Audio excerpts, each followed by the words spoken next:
Hello, fanfic lovers. I'm Too Many Curls. I'm here with Down in Flames and Maddie Malfoy. Today we're going to read and discuss Lionfish Spines and Dusty Bottles by Maddie Malfoy, and Taylor is going to do the reading. Oi, Boot, get those lionfish spines ready for packaging. Mr. Porter's arriving soon, and you know he doesn't like to be kept waiting. His fellow apprentice shouted at him from across the apothecary's back room. Terry rolled his eyes and replied, Yeah, I'll have them ready in a minute, mate. He quickly finished his careful wrap-up job, ensuring no spines were poking out of the cloth before he sealed the box and labeled it neatly. The other ingredients Mr. Porter came to collect regularly were just as curious as the man himself, but Terry didn't ever attempt to discern what kinds of potions the man was making, choosing instead to stay on the side of quietly agreeable apprentice. Clearly, the man wasn't succeeding, as he came back weekly, changing out one or two ingredients each time. Collecting the other boxed ingredients for Mr. Porter, Terry went through the doorway to the apothecary proper. His teacher, Potioneer America, more commonly referred to as Master America, was putting together the final invoice for Mr. Porter and gladly accepted the boxes from Terry to assemble with the others. Thank you, Terry. Now, what are you doing this afternoon? Are you working on refining the reduction process of the bat spleens? Master America asked, a bit forgetful in his advanced age. No, sir, I'm working on the modification of the blood replenishing potion for St. Mungo's. They want the results by the end of the day, Terry dutifully replied. Master America raised his hands. Ah, yes, that's right. Were the bat spleens your task then, Amelia? Amelia nodded and replied, Yes, sir, and I was going to help Terry if he needed it. Splendid. Well, don't hang about. Go out and eat your lunches. Back within an hour, Master America said, waving them out of the apothecary. Terry and Amelia didn't hesitate, walking to Rosalia Teabag, the new tea shop around the corner from the apothecary. Thankfully, the line for ordering wasn't terribly long, and there were even several empty tables outside where they could eat and enjoy the rare English sunshine. Both apprentices ordered hefty sandwiches and black tea, eager for the caffeine boost to get them through the afternoon. Terry paid for them both, and they waited in companionable silence while their food and tea were prepared, as they didn't get much time and peace away from Master America while they were in the apothecary, so they took their lunch break seriously every day. No potions or work talk was allowed.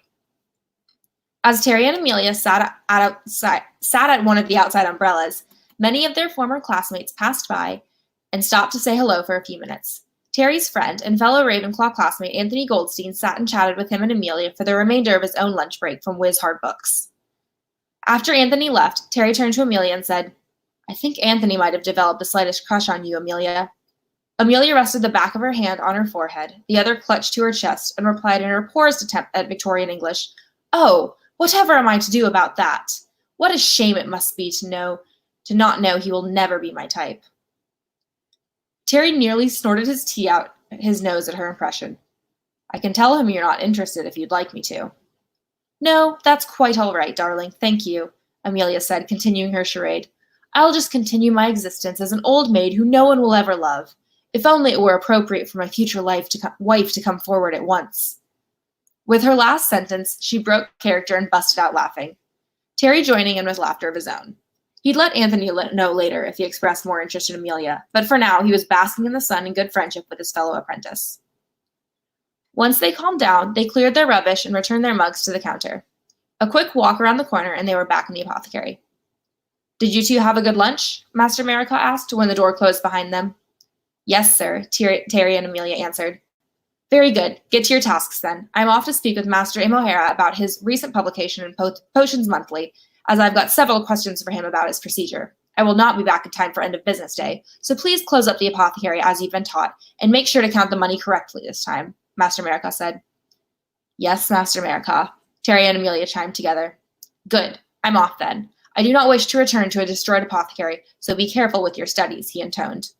With that final caution, Potioneer America left the apothecary, leaving his two apprentices alone.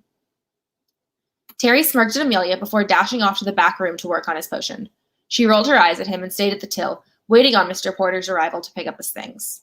Next time, she'd beat him to the back room and make him deal with Mr. Porter's ridiculous demands. At Terry's workbench, a small copper cauldron was simmering away, a potion the color of a pink rose bubbling inside. Terry wrote a few observations in his notes before getting to work on preparing the next step.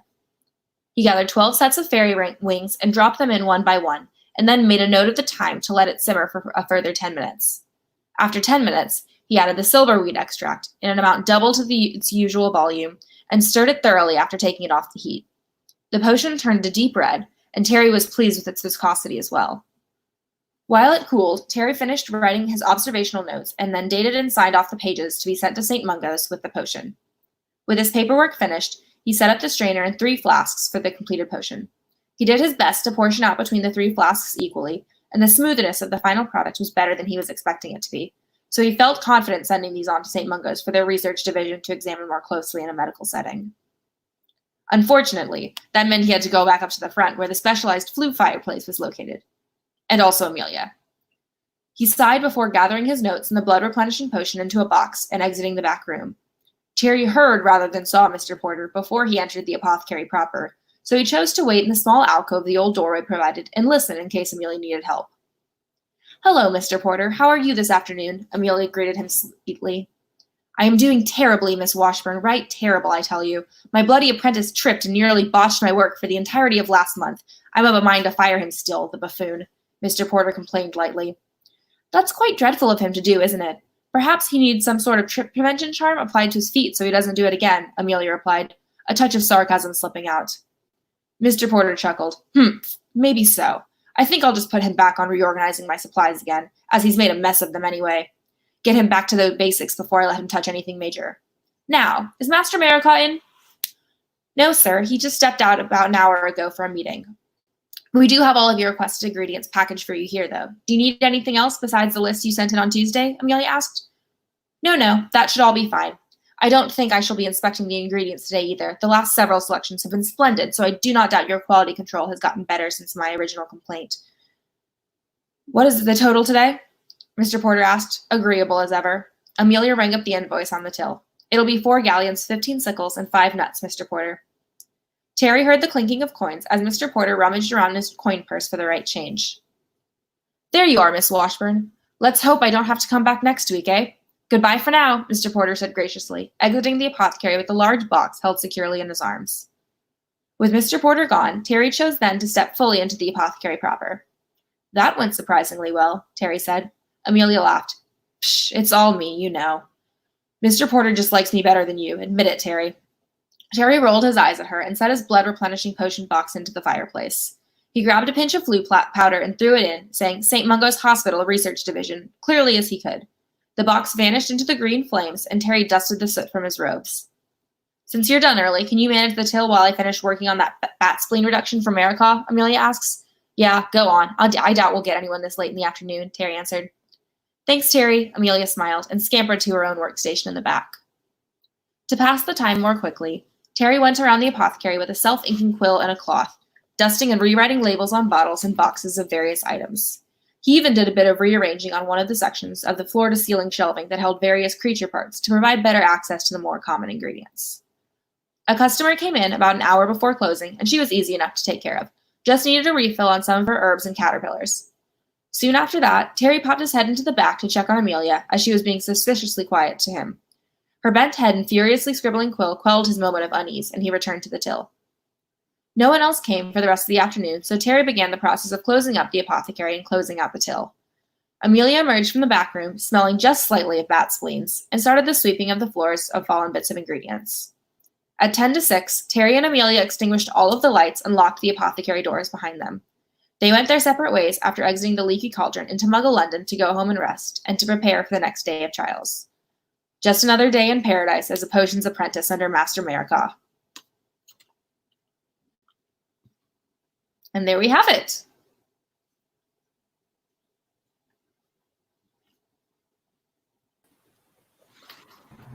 Cool. So, wow.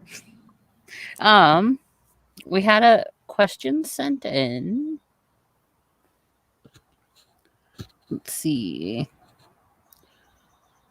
And this was sent in, right? Yes, Taylor? this was from Potions Partner. Okay, so they said, I know this was a parallel between your PhD studies and Terry's Potion Master studies, but what aspect of your studies influenced you the most in writing this story? For this story, the whole process of doing research, biggest influence. Just having to make adjustments to your procedures and your, in this case, potions ingredients, or in my case, chemical ratios. So just kind of that process and having to deal with, a boss, or as in my field, a PI, which is the primary investigator or your advisor, and dealing with them sometimes if they're forgetful and don't remember what you're doing, so you have to remind them what you're doing. But also just how fun it is to do research. And then, I don't know, where do you stand on the whole potions being science, magic, a mix of both? Like, could you, given the right ingredients and instructions, brew a potion? I think so. I think that potions are the mixture of science and magic, because you're still having to, if you disregard any of the spell casting parts of potions, you still have to make sure you have the right ratios of your ingredients for it, and make sure that you're mixing it for the right amount of time and it's under the right temperatures, and things like that. So I think if there was a potion that could be made that didn't require spell work, I could do it. Okay. And then if you had a chemistry book that had notes written in the margin, would you follow those instructions? Probably not, because it probably some from an undergrad chemistry student who didn't know what they were doing. They're just like, ah. So no, I would not follow those instructions. So I had to clarify that for any chemistry enthusiasts. What was the logic on Terry Boots? Was there any logic to picking his character? Yeah, he's a Ravenclaw, and he's a minor character, and I love a good minor character. And I wrote this for the Take a Wizard to Work Day challenge hosted by, I think, Wonder Witch. So I really wanted to focus on a character that's not necessarily always focused on in fan fiction, and especially I'd realized that I hadn't really been writing a lot of Ravenclaw characters lately, so I wanted to get back into writing my own house. So I did. That's why I chose Cherry, or not Cherry, Terry.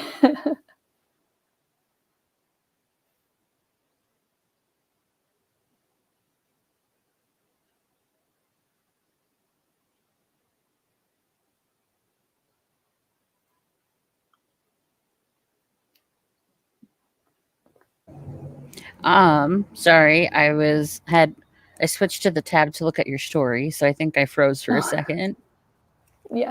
But I was wondering, how is it different writing Ravenclaw characters than other houses? Like what, how do you write them differently than you would like a Slytherin or a Gryffindor or a Ravenclaw? We mean a Hufflepuff? For writing Yes. Ravenclaw compared to the other houses, even in some of their dialogue, I always try to make sure that there's some sort of an echo of like academia thought speak behind it. So they're kind of always thinking, like they're maybe just having a regular one-on-one conversation about whatever, but there's always, I always try to infuse a little bit of thinking about what could be different, or doing a deeper analysis of the conversation that they're having with the other person. Or if it's a narrative bit, then it's usually describing like what their thought process is in more detail, compared to the Gryffindors, which I don't really write. I mean, I write like Hermione and stuff like that, but Hermione is very Ravenclaw, a very, very Ravenclaw Gryffindor, so she's not that difficult to write. But when I try to write like Harry, that's difficult, because I'm not someone who pushes just straight ahead into things and doesn't really think things through. So it's hard for me to write that. Slytherins I do okay with, because they're sneaky and I can be sneaky. Hashtag Sneaker Snake. That's my title on HVFT. Hufflepuffs, they're just friendly and always looking out for the best in others, and I try to do that with anyone that I write that's a Hufflepuff. Well, I don't know that I've written any Hufflepuffs lately. Oops, I gotta rectify that. But yeah, that's really what I try to do when I write the different houses, for sure. I don't know if I have any other questions, Taylor. Do you? I think.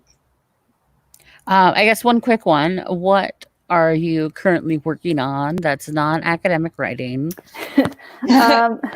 Thank you for clarifying, because I did finish my advancement homework, so I'm done with that.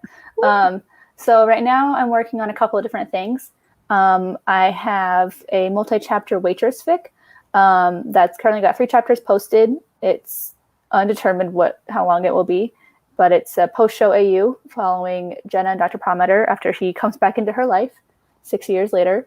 I'm also writing a sci-fi screenplay that's got 7 scenes up on the archives. That's just whatever it is. I don't know what it is yet. Okay. What else? I still gotta finish my novel. Haven't touched that in 2 years. It's fine. Yeah, just a lot of little things here and there. I have a challenge entry to write still, but I haven't started that yet. But those are the two main things: are the waitress fic and the sci-fi screenplay. Cool. All right, awesome. So check out the archives soon for not the archives, the forum soon for your next chance. Awesome cookie. Next chance to submit a story for Fic Night. And yeah, take care, everyone.